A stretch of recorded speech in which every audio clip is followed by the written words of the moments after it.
Sa low pressure area ang posibleng mapurma habig sa Southern Palawan sunod semana. Samtang easterlies ang hinungdan sa mga nasinating pag-uwan karon sa dakong bahin sa nasod. Siluan mayroon din na sa report.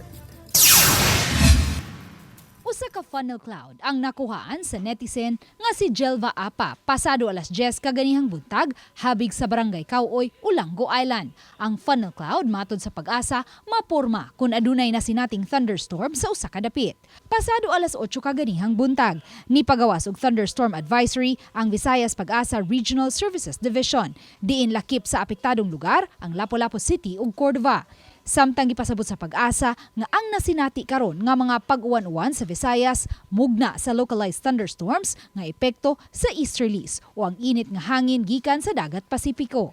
Pero kani nga matong localized thunderstorm kay di ra ni siya magdugay, so usually ani mga 1 to 2 hours na lang. Matod sa pag-asa, padayon natong masinati ang manag-umong kalangitan ug ang kalit nga mga pag-uwan-uwan tungod sa localized thunderstorms hangtod sa weekend. Samtang base sa tropical cyclone threat potential nga gipagawa sa pag-asa, posibleng adunay maporma nga LPA habig sa southern portion sa Palawan sunod semana. Since layo-layo pa man siya, taas pa gihapon iya uncertainty na mabago pa na. Matod sa pag-asa, 0 to 1 ang posibleng mapormang bagyo nga makasulod sa Philippine Area of Responsibility matag buwan sa Enero.